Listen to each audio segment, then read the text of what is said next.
കഴിഞ്ഞ കുറച്ചു നാളുകളായി സ്വർണ്ണവിലയിൽ ചാഞ്ചാട്ടമാണ് ഉണ്ടായിക്കൊണ്ടിരിക്കുന്നത്. പലർക്കും താങ്ങാനാവുന്നതിലും കൂടുതലാണ് ഇപ്പോഴത്തെ സ്വർണ്ണവിലയുടെ പോക്ക്. ചില ദിവസങ്ങളിൽ വിലയിൽ നേരിയ ഇടിവുണ്ടാകാറുണ്ടെങ്കിലും അതിലും കൂടുതൽ ഉയരാൻ അധിക സമയം വേണ്ടിവരാറില്ല. സംസ്ഥാനത്ത് സ്വർണ്ണവിലയിൽ ഇന്നും മാറ്റമില്ല. ഇന്ന് 1 ഗ്രാം സ്വർണത്തിന് 14,120 രൂപയാണ്. ഒരു പവന് 1,12,960 രൂപയിലുമാണ് വ്യാപാരം. ഇന്നലെയും സ്വർണ്ണവില ഉയർന്നിരുന്നില്ല. അന്താരാഷ്ട്ര വിപണിയിലെ രാഷ്ട്രീയ മാറ്റങ്ങളും പശ്ചിമേഷ്യൻ സംഘർഷങ്ങളിലുണ്ടായ നേരിയ അയവും സ്വർണ്ണവിലയെ സ്വാധീനിച്ചുവെന്നാണ് വിദഗ്ധരുടെ വിലയിരുത്തൽ. ഇന്ന് 1 പവൻ സ്വർണത്തിന് വിലയ്ക്കൊപ്പം മനസ്സിനിണങ്ങിയ സ്വർണ്ണാഭരണം വാങ്ങാൻ കൂടുതൽ പണം നൽകേണ്ടിവരുന്ന അവസ്ഥ തുടരുകയാണ്. ഇന്നത്തെ വിലയ്ക്കൊപ്പം ഏറ്റവും കുറഞ്ഞത് 5% പണിക്കൂലിയും സ്വർണത്തിനും പണിക്കൂലിക്ക് 3% നികുതിയും 45 രൂപ ഹോൾമാർക്ക് ചാർജ്, അതിന് 18% നികുതി എന്നിവയും ചേർത്താണ് ആഭരണത്തിന് വില കണക്കാക്കുന്നത്. അതുപ്രകാരം 1,22,332 രൂപ നൽകിയാലേ കടയിൽ നിന്ന് 1 പവൻ ആഭരണം വാങ്ങാൻ നിങ്ങൾക്ക് സാധിക്കൂ. യുദ്ധവുമായി ബന്ധപ്പെട്ട പണപ്പെരുപ്പ ആശങ്കകൾ നിലനിൽക്കുന്നതിനാൽ സ്വർണ്ണവിലയിൽ കഴിഞ്ഞ കുറച്ചു നാളുകളായി ഈ ചാഞ്ചാട്ടം ഉണ്ടായിക്കൊണ്ടിരിക്കുകയാണ്. പലർക്കും താങ്ങാനാവുന്നതിലും കൂടുതലാണ് ഇപ്പോൾ സ്വർണ്ണവിലയുടെ പോക്ക്.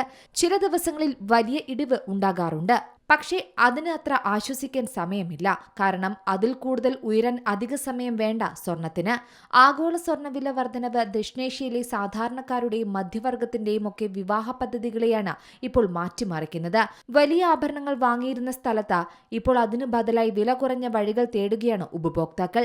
ഇന്ത്യ, പാകിസ്ഥാൻ, ബംഗ്ലാദേശ്, ശ്രീലങ്ക എന്നിവിടങ്ങളിലെല്ലാം ഈ പ്രവണത പ്രകടമാണ്.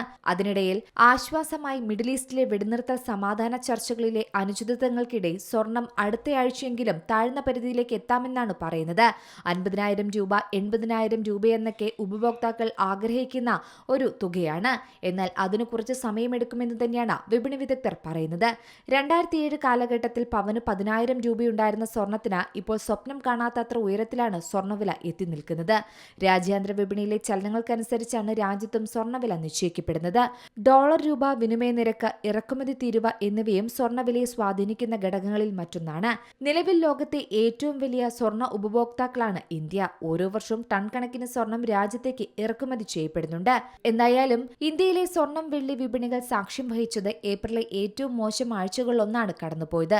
ഏപ്രിൽ 20 മുതൽ ഏപ്രിൽ 24 വരെയുള്ള കാലയളവിൽ സ്വർണ്ണവിലയിൽ ഏകദേശം 400 രൂപയുടെ കുറവും വെള്ളി വിലയിൽ ഏകദേശം 4% ഇടിവും രേഖപ്പെടുത്തിയിട്ടുണ്ട്.